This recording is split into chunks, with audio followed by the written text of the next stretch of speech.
O senador Alessandro Vieira, ele leu, isso foi de um mau gosto e de um absurdo inacreditável, Vitor. Ele leu um trecho, o senador Vieira, de uma análise aí sobre Adolf Eichmann, que era oficial da Alemanha nazista e ele que foi responsável pelo envio de milhares de judeus para os campos de concentração, e ele comparou o oficial Adolf Eichmann, nazista, ao ministro Pazuello. Um desrespeito gigantesco, não apenas ao ministro Pazuello, mas às vítimas, né, do Holocausto, os judeus, um desrespeito à história, um desrespeito ao verdadeiro teor histórico de cada palavra, que hoje se usa nazista como se trocasse de roupa. Uma vergonha, uma vergonha. Foi uma análise de um outro julgamento passado. Analisado o cidadão, se dizia que ele não possuía um histórico ou traços preconceituosos, não apresentava características de um caráter distorcido ou doentio. Ele agiu segundo o que acreditava ser seu dever, cumprindo ordens superiores e movido por um desejo de ascender em sua carreira profissional, na mais perfeita lógica burocrática. Segundos. Cumpria ordens sem questioná-las, com maior zelo e eficiência, sem refletir sobre o bem ou o mal que pudessem causar. Essa análise foi feita com relação a Eichmann, em julgamento feito, salvo engano, em 67, em Israel, onde se apreciava a participação dele na chamada solução final contra os judeus. 62, me corrige aqui o professor Randolfo Rodrigues. Faça essa referência, senador, ex-ministro Pazuello, porque muito claramente nos contatos em que tivemos, Vossa Excelência não se portou com desrespeito à vida.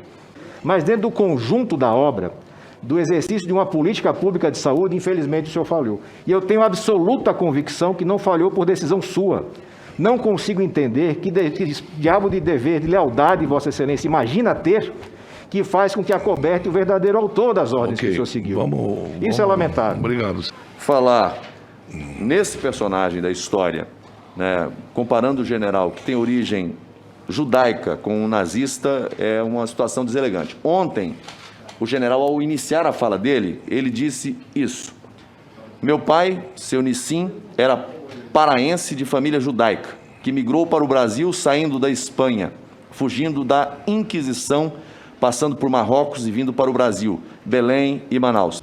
Agora eu fiquei impressionado e por isso eu uso um linguajar, estou usando um linguajar até elegante com os meus integrantes da CPI, porque eu nunca vi tanta falta de educação.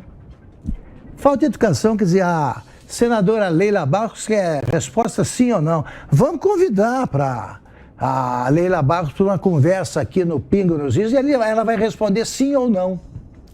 O Alessandro Vieira também. Vamos explicar para ele como é que foi a história do Adolf Eichmann e aí vamos explicar as diferenças. Porque muito se discutiu aquela teoria da ordem devida, né? Tem outro nome, é a subordinação, que a teoria é a seguinte, que se você tem um chefe dando a ordem, você não pode alegar que você obedece só por ser subordinado, você é cúmplice ou comparsa. Então ele vai e me pega um exemplo dos campos de concentração nazistas. Quer dizer, é genocida, nazista e tal, quando mais uma pesquisa mostrou hoje que o povo sabe que isso é um jogo eleitoreiro e que não vai chegar a lugar nenhum, a menos que procurem onde há. E onde há maracutaia é nos governos estaduais. Falta de educação. Esse Alessandro Vieira, que foi entrevistado aqui também, já e que me pareceu um senador até menos despreparado que os outros, também está convidado para uma entrevista sim ou não. Vamos nessa.